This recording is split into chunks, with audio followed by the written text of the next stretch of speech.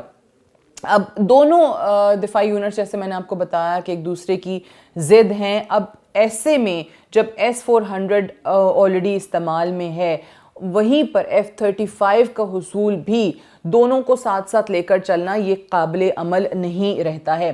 اس سے پہلے میں آپ کو ایک اور چیز بتاؤں کہ یہی کام ترکیے نے کرنے کی کوشش کی تھی کہ وہ S-400 انہوں نے ڈیفنس سسٹم جو ہے رشیا کا وہ ان سے لیا. اب اس کے بعد جب F-35 تک بات پہنچی کہ ہم امریکہ سے F-35 بھی لے لیں, تو اوبیسلی ضد میں کہیے, دشمنی میں کہیے, جو مرضی اس کو نام دے لیجئے, لیکن امریکہ نے ان کو جو F-35 پروگرام تھا اس سے نکال کے باہر پھینک دیا کہ جی آپ آلریڈی پروکیور کر رہے ہیں S-400 رشیا سے, تو ہم آپ کو یہ والی ٹیکنالوجی جو ہے وہ نہیں دے سکیں گے. اب ایک اور چیز بھی کہ دونوں کو ساتھ ساتھ لے کر چلنا, جیسے میں نے آپ کو بتایا کہ ڈیفنس انالسٹ آلریڈی کہہ رہے ہیں کہ قابل عمل نہیں ہے. اب اس میں ایک اور چوتھا اہم نقطہ جو آ جاتا ہے وہ یہ آتا ہے کہ جو امریکی F-35 یہ جو طیارہ ہے, اس کی نسبت جو روسی ساختہ 5th generation fighter jet Su-57E وہ بھارت کے لیے زیادہ بہتر ہوگا, یہ ان کے ڈیفنس انالسٹ اس وقت بات کریں. آپ کو مختلف چینلز کے اوپر بھی یہ ڈیبیٹ نظر آتی ہے کہ ہم کیوں F-35 کی طرف جائیں, ہماری ٹیکنالوجی جو ہے وہ ہمیشہ سے رشین ٹیکنالوجی رہی ہے, اور روسی ساختہ 5th جنریشن طیارے جو ہیں وہ اس وقت بھارتی فضائیہ میں شامل کرنے کی ضرورت ہے, کیونکہ ہم آلریڈی ان کے عادی ہیں, ہمارے لوگوں کو ان کا استعمال جو ہے وہ بہتر انداز میں آتا ہے. لہٰذا کمپیٹیبلٹی کا ایشو جو ہمیں F-35 کے ساتھ ہوگا وہ وہاں یہ 5th جنریشن طیاروں میں نہیں آئے گا جو کہ روسی ٹیکنالوجی کے ہیں. اور اس سے بھی مزے کی بات یہ کہ امریکہ ہمیں F-35 کی ٹیکنالوجی یہاں ٹرانسفر نہیں کرے گا, جبکہ رشیا ہمیں یہ ٹیکنالوجی ٹرانسفر کرنے کو تیار ہے, تو ہم یہ ٹیکنالوجی بھارت میں ٹرانسفر کروا سکتے ہیں. اب سب سے انٹرسٹنگ چیز جو کہ پانچواں اہم نقطہ ہے جو ہم آپ کو آج کے اس ویڈیو میں بتا رہے ہیں کہ F-35 یہ جو اسٹیلتھ ایئر کرافٹ ہے یہ دنیا کا مہنگا ترین جہاز ہے. یہ کوئی, جیسے میں نے کہا کہ بلینز آف ڈالرز جو ہیں وہ بھارت سے نکلیں گے, اسی لیے پریشانی بھی ہے, اور اسی کو سامنے رکھتے ہوئے ان کے اپنے لوگ اس کو وائٹ ایلیفنٹ قرار دے رہے ہیں. یعنی یہ بھارتی ڈیفنس سسٹم کے لیے ایک سفید ہاتھی ثابت ہوگا, بھارت کی معیشت کے لیے یہ ایک وائٹ ایلیفنٹ ثابت ہوگا. اب کیا لاگت آتی ہے اس پہ؟ ایک جہاز پہ 100 سے 110 ملین ڈالرز کی قیمت آتی ہے. یعنی ایک جہاز کی قیمت جو ہے وہ 100 سے 110 ملین ڈالر تک ہے, اور یہ تو بیسک قیمت ہے, یہ وہ بیسک پرائس ہے جو آپ نے اس جہاز کو خریدنے کے لیے پے کرنی ہے. اس کے بعد جو اس کی اپ گریڈنگ کاسٹ ہے, اس کے علاوہ آپریٹنگ کاسٹ ہے, پھر اسپیئر پارٹس کا عمل ہے, تو وہ اس سے اور بھی کہیں زیادہ بڑھ جاتا ہے. سو اسی لیے سمجھا جا رہا ہے کہ اس کو ہم کیسے افورڈ کریں گے. امریکہ کو خوش کرنے کے لیے ہم چلیں یہ معاہدہ کر لیتے ہیں, ہم خرید بھی لیتے ہیں, لیکن بعد میں ان دا لانگ رن ہمارے لیے اس کو لے کر چلنا کتنا آسان ہوگا.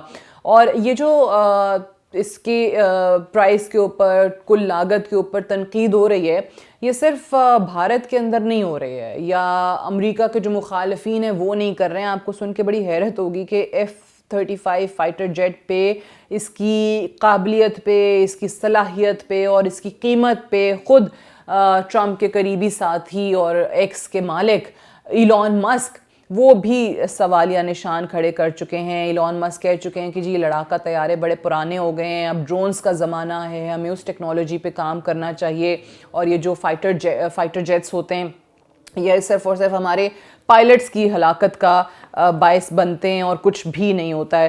اب یہاں پہ مسئلہ یہ ہے کہ انڈیا کی صورتحال کو دیکھیں تو انڈیا اس وقت 2 کشتیوں میں سوار ہے. روس بھی ہے ایک طرف, دوسری طرف اب امریکہ کے ساتھ بھی یہ چیزیں چاہ رہے ہیں.